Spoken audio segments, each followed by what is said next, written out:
Hi everyone, welcome to our YouTube channel keep it simple. आज के video में हम बात करेंगे मारुति सुजुकी की, जो कि अपनी 9925 जो मिड सेगमेंट कार्स हैं उनको एक डिफेक्ट की वजह से रिकॉल करेगा। तो आज के वीडियो में हम इस टॉपिक को डिटेल में डिस्कस करेंगे और ये भी बात करेंगे कि भाई अगर आपके पास ये गाड़ियां हैं तो आपको क्या करना चाहिए। इसके अलावा अगर आप मारुति के एक इन्वेस्टर हैं तो क्या करंट प्राइस पे आपको मारुति का शेयर लेना चाहिए या नहीं। तो इन सभी बातों को आज के वीडियो में डिटेल में डिस्कस करेंगे। और आगे बढ़ने से पहले अगर आपने अभी तक चैनल को सब्सक्राइब नहीं किया तो प्लीज सब्सक्राइब करके हमें मोटिवेट कीजिए। तो सबसे पहले अगर हम मारुति के नंबर्स के बारे में बात करें तो मार्केट शेयर के हिसाब से मारुति भारत की सबसे पॉपुलर गाड़ी है।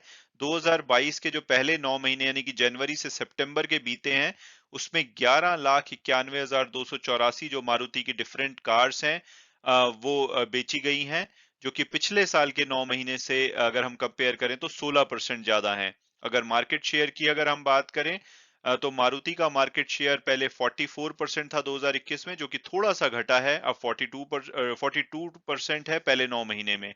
दूसरे नंबर पे जो मार्केट शेयर है वो हुंडई का आता है।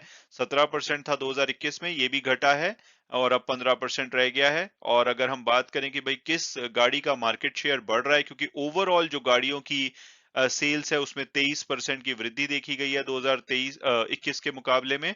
तो मार्केट शेयर जो बढ़ रहा है वो है टाटा का और महिंद्रा एंड महिंद्रा का, इसमें अच्छी खासी बढ़ोतरी देखी जा रही है। और अगर हम कमी की बात करें तो मारुति और हुंडई के अलावा होंडा, रेनो, एमजी और निसान वगैरह के जो मार्केट शेयर हैं वो कंपैरेटिवली कम हुए हैं। और अब अगर हम स्पेसिफिकली जो लास्ट मंथ है यानी कि सितंबर 2022 उसके डेटा को देखें तो सितंबर 2022 में 1,48,380 जो मारुति सुजुकी की गाड़ियां हैं वो बिकी थी। और ओवरऑल जो गाड़ियां थी वो 3,54,000 या 3,55,000 के आसपास हम कह सकते हैं कि बिकी थी। तो मार्केट शेयर जो मारुति का सितंबर में था वो लगभग 41.8% था। दूसरे नंबर पे हुंडई आपको 14% के साथ दिखेगी। और जो ये 1,48,000 गाड़ियां मारुति ने बेची हैं सितंबर में, इसमें जो एंट्री लेवल इनकी कार हैं ऑल्टो, K10 और एस्प्रेसो, ये लगभग 30,000 के आसपास बेची गई हैं। 72,000 के आसपास इनकी मिड रेंज की कार हैं, जिसमें बलिनो, सेलीरियो, डिजायर, इग्निस, स्विफ्ट और वैगनआर आती हैं। इसी सेगमेंट में जो डिफेक्ट पाया गया है जिनकी की गाड़ियां रिकॉल हो रही हैं। इसके अलावा इनका अगर दूसरा सेगमेंट देखें जिसमें कि बड़ी गाड़ियां आती हैं, उसमें जो नई ब्रीजा है और ग्रैंड विटारा है, इसके अलावा एर्टिगा, एस क्रॉस और एक्सेल 6, वो लगभग 33,000 गाड़ियां इन्होंने सितंबर में बेची हैं। और अब अगर बात की जाए लेटेस्ट डेवलपमेंट की तो मारुति सुजुकी ने 29 अक्टूबर यानी कि सैटरडे को अनाउंस किया है कि ये अपनी 9,925 जो कार्स हैं, जो वैगन आर, सेलेरियो और इग्निस ब्रांड की कार्स हैं, और ये कार्स 3 अगस्त से लेकर के 1 सितंबर 2022 के बीच में मैन्युफैक्चर की गई हैं, उनको ये रिकॉल करेंगे। तो यानी कि आपने अगर हाल फिलहाल में मारुति की ये 3 गाड़ियां खरीदी हैं तो हो सकता है कि आपकी भी गाड़ी रिकॉल की जाए। तो ये रिकॉल क्यों की जा रही है, तो इसमें बताया जा रहा है कि इसकी जो पीछे की ब्रेक की असेंबली असेंबली पिन है उसमें डिफेक्ट पाया गया है। और कस्टमर की सेफ्टी को ध्यान में रखते हुए ये गाड़ियां इंस्पेक्शन के लिए रिकॉल की जा रही हैं। और उस इंस्पेक्शन में अगर कोई भी प्रॉब्लम पाई जाती है तो जो भी फॉल्टी पार्ट है उसको free of cost Maruti recall करेगी। इसके अलावा कंपनी ने अभी बोला है कि भाई रिप्लेसमेंट जो पार्ट है उसको अरेंज किया जा रहा है।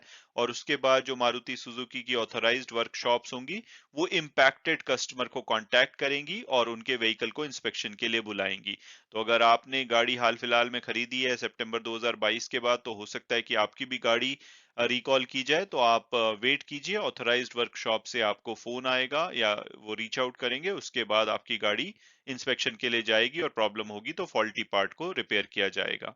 इसके अलावा मारुति सुजुकी की ओवरऑल बात की जाए तो इन्होंने जो फ्राइडे को अपने जो सेकंड क्वार्टर के रिजल्ट हैं वो डिक्लेयर किए थे। रिजल्ट काफी अच्छे रहे थे। इनका जो प्रॉफिट है पिछले साल के मुकाबले 4 गुना होकर के 2,062 करोड़ रहा है। और अब अगर बात की जाए मारुति के शेयर प्राइस की कि क्या करंट प्राइस पे हमें मारुति का शेयर लेना चाहिए या नहीं, तो सबसे पहले अगर इसकी पास्ट परफॉर्मेंस देखें तो 3 साल में लगभग 28% की रिटर्न है, जो कि एवरेज कही जा सकती है। हालांकि इसमें से जो मेजॉरिटी रिटर्न है वो पिछले 1 साल में आई है 29% की।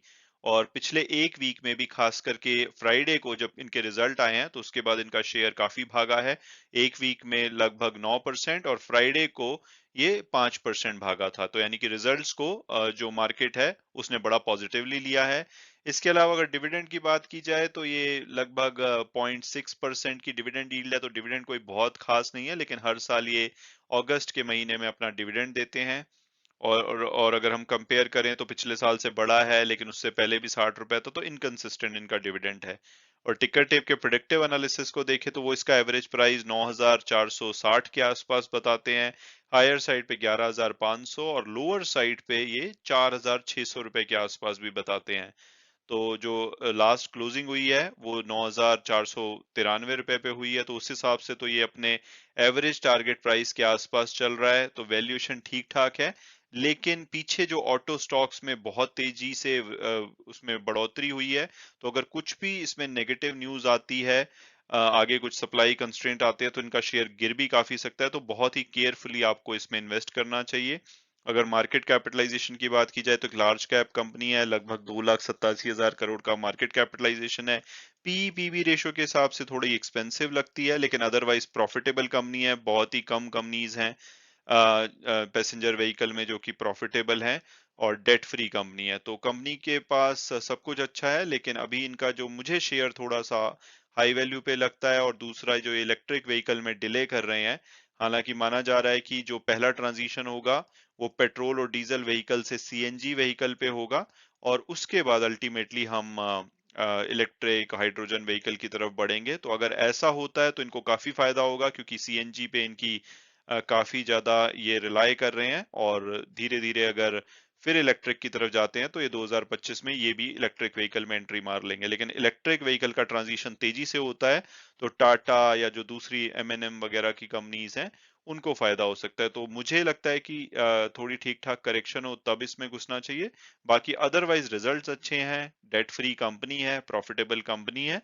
तो अगर आपका बहुत ज्यादा लॉन्ग टर्म का विजन है तो आप इसको करंट प्राइस पे या किसी भी गिरावट पे खरीद सकते हैं। हालांकि वीडियो क्लोज करने से पहले मैं हमेशा की तरह डिस्क्लेमर दूंगा कि जो भी व्यूज हैं वो मेरे पर्सनल हैं। अगर आप किसी भी शेयर में इन्वेस्ट करना चाहते हैं तो अपनी फर्दर रिसर्च के बेसिस पे ही कीजिए। Thanks so much for watching the video and God bless you all.